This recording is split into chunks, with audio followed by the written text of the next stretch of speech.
Wes, it's great to talk to you. I want to start at the end. Can you take me into your mind as you're preparing to say your final words to everyone post-banishment? How much of that was genuine anger and how much of that was putting on a show?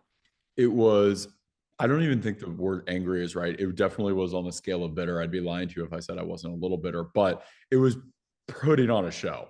I mean, it just as the last vote is kind of coming in, I'm realizing that I've got about 60 seconds to make an epic goodbye speech. And also, the game is over, so there's nothing more fun than burning bridges. And so that is it was a little off the cuff because 60 seconds isn't a lot of time, but nor did I think that I was going home that night. But yeah, it's putting on a show. It's over the top ridiculousness, and it was a lot of fun. It was very cathartic. Like I felt better right after doing it. Yeah, it was fiery for sure. You said burning bridges. Are those bridges still burned? What's the relationship like with the rest of the cast? I hope they take the threat seriously. It still stands. Oh, the cast is fine. Like I just saw him a couple of days ago doing press in New York, and I think it's funny because I had subsequently over the phone before I even saw them asked a few of them how they thought that the speech would be interpreted, and they were like, no, they basically are saying that it wasn't good, but it's because they were the victims of the speech, and so the internet completely disagrees. Like the internet loved it, and they all deserved it. They had just made a big mistake, and now I've had a post-mortem, a post-mortem where I have now spoken to some of them that said that it was bad, and they were like, okay, looking through the lens of we all made a mistake, yeah, it was great. So During the roundtable, the main argument against you was that you were campaigning for the votes in an aggressive way that read as traitorous to some people. What's your candid self-assessment of that looking back? Were you too aggressive? yeah, no, not at all. We're hunting murderers. Like, I want to give a compliment and then I'm going to take it back. So Gabby is the funniest person that I've probably top three funniest people I've ever filmed anything with. It's like she should be a professional comedian or something along those lines. I've got a lot of respect for her. But her argument against me, even though she ended up voting with me, so it wasn't very helpful. But her argument said, you're always getting people together to go into the roundtable to vote out who you want. And my only response to that is, how else does a faithful get a traitor? Like, what am I supposed, like, that is literally the name of the game. And so there is, quite frankly, it's more traitorous for you to sit back and do nothing and then wait until you hear the roundtable and then vote in the way that's going to get you in the least amount of trouble. That is what a traitor would do. A traitor has no incentive to go out and rally to get rid of anyone because they're completely safe as long as it's not them. So that assertion is a little bit crazy, and so I don't buy into it. Knowing what you know now, would you have approached trying to gather those votes differently, or do you think that it was always going to go this way? I think that it was always going to go this way. Like the other way that you could do this is you could not gather any votes and you could just be a part of the conversations as instead of leading them, and none of your names, none of your ideas are getting brought up. You could do all of that kind of stuff. And you might go longer, but you'll either look like a traitor or you'll get murdered by a traitor. And so and it's boring, and I mean that in two ways. Like I would physically be bored. By the way, I would go on Traitors for free. Like that's how much I think that the game is amazing. And so if that's the case, I'm not going to go play a game that I legitimately want to play and then just sit back and do nothing. Like it's the equivalent of playing poker, and every single time you see your hand, you just fold and you fold and you fold until you wait till you get pocket aces before you're willing to play. It's like, no, like step in. And then boring is also, there's another way of looking at it. We're making a television show. Like, I don't know. I understand that I've been on television longer than I think every other person there. And we stay on television by entertaining the people on their couches. And the people on the couches want us to find names, rally names, create alliances, go after people, hunt the traitors, do so in an entertaining way, make jokes along the road. And that's what I do. And I'm never going to listen to gameplay of people that have never won or never played anything at all telling me that I was playing too hard when, basically I'm one of the main faces on the show that invented the entire genre. Now, you locked in on Boston Rob pretty quickly. Can you take us through that like journey of suspicion for you? When did you first think this guy could be a traitor? And when did you know, like, I have to take this shot tonight? Okay, two answers to that question because it's a two-parter. So after drag queen Bob at the top of the mountain after that game said something along the lines of, we guys, we haven't thought about the new guys yet. And then and I kind of took that as just small little jab, and we were going to take jabs, but then 5 minutes later, as we're walking down the hill, and they catch it and show it. It almost looked like they showed the drone shot, but they had the sound recording. So I'm glad that it made it. But it's him, and but what telling me like, oh, we've now got to go for Boston, or got to go for Bob the drag queen. But what you didn't see was he was mad. Like it was mad. It wasn't like, hey, like they said her name, let's go for it. Like let's suit up. Like, which is how if I interpreted that way, it would have been like that. But he was mad, and I couldn't understand why such a flippant comment made him so literally angry, because I don't really personally get angry. So to me, when I see another person get angry, I'm like, what could possibly be motivating that? And it was like traitor on traitor. And then later that night, when he comes at Bob so hard, and then he makes the statement, if you guys can banish me tomorrow night, if it's not Bob the drag queen. And so when I'm putting it all together, I'm like, you're officially clocked. Now, you came into the game saying that you wanted to be a traitor. If you had gotten what you wanted, what would have been your strategy moving through the game? I think that Rob had a pretty good strategy. You basically you find people that are maybe not jiving with you. Maybe they outright said your name, right? Get rid of them. But then there's also people that you fall into one of three categories. You're bantering well with them. You're maybe even talking about alliances. You're collaborating a lot. That you keep that group. Then there's a whole other group where they're not coming to you with any ideas. They're potentially saying your name. They're people that you'll never be able to form an alliance with. Just start taking people out of that group one little bit at a time. And then there's a middle group where you're not quite sure. You maybe need a little bit more time. It could go either way. You'd leave that group alone as well. And so what was happening was he was cultivating this herd of people, like a sheep herd, of people that all, because anyone that was not in the Rob school of thought, he would just murder that night. And so one at a time, the percentages of people left in the castle that were with him were just larger and larger and larger. And so that would be similar to my strategy. I mean, I think he kind of nailed it. I think he was a little too obvious, and I think he came at Bob the drag queen too early. And if he had just not done that and continued the strategy that I just described, I wouldn't have called him, and even at the very least, I wouldn't have done anything about it. What were your reads on who the other traitors might be at the time that you were leaving the castle? Well, did you hear at the beginning of Rob's thing? He goes, Wes has been creating chaos, and you want to know whose name he said? My name, Carolyn's name, Danielle's name. So as you can tell, and then he also said Dolores, but I did not say Dolores. So my reads were, I had completely clocked to the traitors 100%, and I was just going to come at them one at a time. And I kept telling people, and again, Gabby said something along the lines of, this is why you only want to say one name at a time. Yeah, I don't want to piss off two people when I can only attack one person at a time. It's like classic. And I told Dylan the same thing. It also made the show where I was like, Dylan, you might think that you know who two of the traitors are, but we're going to together have to pick one, because we can't let the second person you know about know that we're onto them. And so like I thought I was just saying all this common sense, great gameplay, faithful work, and they were interpreting this as aggressive. And like in hindsight, like I don't even have to beat the aggressive allegations. I was playing hard, I was playing right, I was playing correct. And based on the fact that 40% of them have been edited out of the show, I think that I also, like, I mean, I'm doing my job. Now, you said you would play this game for free. Let's say you get the call for next season. Are you coming back? Hell yeah.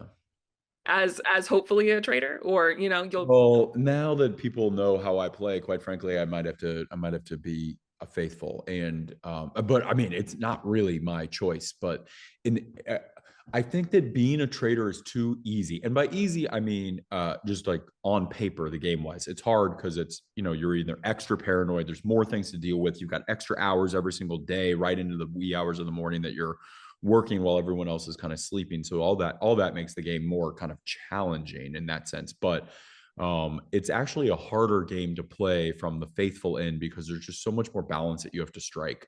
They have on Survivor, they've like these hidden immunity idols, and you get one maybe every single season. But most people don't even get one. Well, the traders get a brand new one that they have to use every single night. And it's just this unilateral power to not only be safe from half of the ways that you can get got, but also that you then can use that power to cultivate the best go fish hand of your life. And that would be a lot of fun. And quite frankly, I would have been way more collaborative in that turret with the other people. And I mean, it would be I would have put on a clinic. Bob, it was so tough to see you go. I imagine it was really tough for you as well. What was going through your mind when you saw that letter? Oh, I was pissed. Stephanie, I was pissed. Uh, I was pissed for a lot of reasons. Yeah, I thought, should I have said what I said at the last roundtable about Rob? But like, I went there to play a game. I didn't go there to just like be quiet and it's like that's just not my nature. And I was very much a voice of reason at those roundtables. You got to see a little bit of that, but like not as much. So I felt the need to say that, and I think that if I would not have been murdered in this last episode, Rob would have absolutely gone home because I would have gotten the people that I was aligned with and really brought them onto my side, because you just know that Wes is going to make some kind of like asinine comment. You know that he's going to be aggressive. That's his thing. And at one point when he threatens the whole table like he did last night, I mean, people are like, oh, really? WES. And it should have been Boston Rob that night. But, I stand by what I said. The one thing I was really pissed about when I got murdered, though, is like I had a really cute outfit that day. I was really ready to sport the plaid Tom Brown look, and I got murdered. Yeah, I will say your castle fashion was just on fire day after day, and you were right on the money with Boston Rob. Were there any other traders you had your eyes on? At the time that you got murdered, what was your best guess as to who else was working with him? Oh, well, let me tell you, I would have never in a million years picked Carolyn. I mean, never would I have picked Carolyn. She was not on my list. I mean, one girl that I was convinced, but I loved her so much. I even said it in interviews. I was like, you know what? I know that Sierra is a traitor. I just know it, but I love her so much. She was one of my favorite people in the house. I was like, I'm never voting for Sierra. And that's when it becomes, for me, I'm a pragmatic person, but like I loved her so much. And Dolores, she's another girl that is my ride or die. That's why this game is so difficult. You got to be able to kind of separate your feelings from the game, and that's why the gamers are like they're all over the place, but they're playing. Where the housewives and other people, we still have a little bit of compassion for humankind. So it was a lot. As you've watched everything back on TV, were there like clues that the traders dropped or like tells that they had where you're like, I was there and I can't believe I didn't see it in the moment? Yes. Uh, I mean, just going to that one Riddle game that we were in the church where I was an absolute idiot. The way that Danielle was playing like such a traitor. Because she was just like, the first time I got it, I'm like, yes, so sweet that you saved Dolores, you put Dolores's photo up. But then when she kept doing it and she kept answering the questions, I was just like, wait, why am I not seeing this the way that I'm seeing it on television? It's so much easier when you're watching it on television. Yeah, we can all sit at home and be like, oh, they should know. But, Yeah, sometimes it's because hard in the moment. and by the way, Stephanie, you're right. When you're watching it at home, you do know who the traitors are. We don't. We are not privy to that information. And so that's why I'm like, oh my gosh, this game is so much harder because you don't have the all the information that you have when you're watching it at home. What was your strategy going into the game, and how did you have to adapt it as you like realized what was going on? A good question. In the very beginning, I was close with several of the housewives, and I really aligned with the housewives in the beginning. But when the housewives were getting murdered left and right, and they were like, Bob's an honorary housewife. I'm like, no, I'm not. No, I'm not. And that's when I was like, I got to pivot. I got to pivot. I got to move my alliances. But with that said, I was still so aligned with Dolores from the jump. I wish I would have leaned in more with Dylan, because I think that Dylan is he's really doing a good job. Although Dylan was convinced and even said to me, he was like, Bob, I was just convinced that you were a traitor because I could not believe that you were as nice as you were.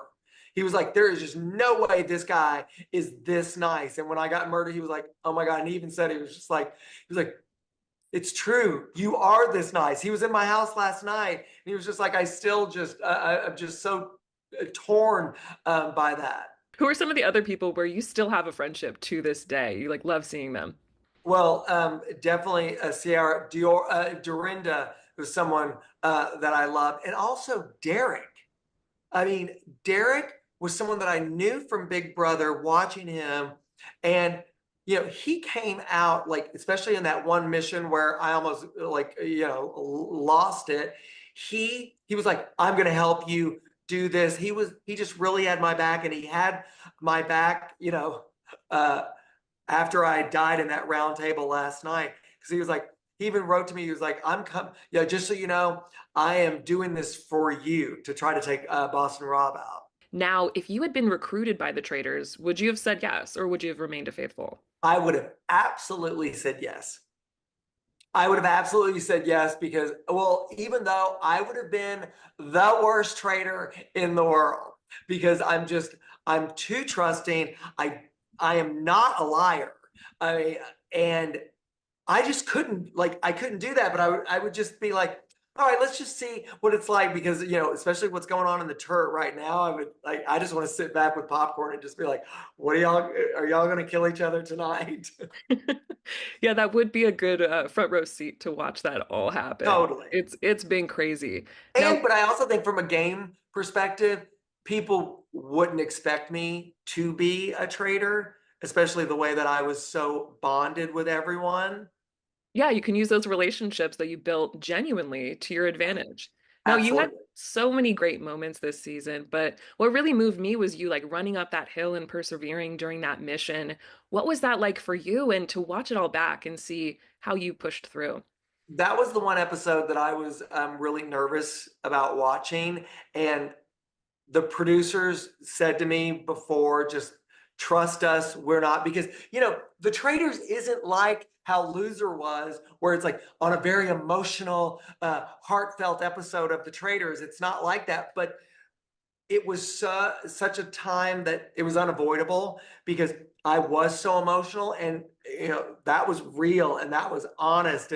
And after seeing me the way that I am now after a heart attack, it was really hard and emotional. But I'm uh, I'm glad that it was all shared the way that it was, because I've gotten such great support. And and I'm glad that I did it. Now, for fans of the show, is there something behind the scenes that they would be surprised by about what it's really like to be at the castle and play this game? Well, the sun never goes down in Scotland first. So it's like you never are aware of what time it is. They wouldn't let us wear watches. You just had to kind of like be in this bubble. And the food was really rough. Like all of a sudden, when I was watching me getting murdered, Dolores was freaking out, and so was Sierra. They were just like, Bob is not eating, y'all. There's like, because they were trying to get me to try something called haggis, and there's mayonnaise on everything. I was just like, oh my God, I can't eat any of this food. And when I saw me, when I got murdered, it's like my face looked so much thinner. And I was just like, oh my God, I don't know, I need a grilled cheese sandwich or something. Not the cuisine for you. It was not the cuisine for me. Well, thanks so much, Bob. Before I let you go, now that you've played this game and know what it takes, is there anyone else from the reality TV world who you would just love to see play this game, either as a faithful or a traitor? Oh, well, I gotta say, Teresa Giudice, I think that she would be great, just great television. Absolutely. From And, your mouth to and God's ears. yeah, and let me throw one more name out there. I think that it would be really tough for her, but the girl, her name is New York. Do you know New York from? Tiffany Pollard Yes. would be absolutely insane. That would be wonderful. But she would have to be a traitor because she would get voted out so quickly. But like, I would love to see New York play.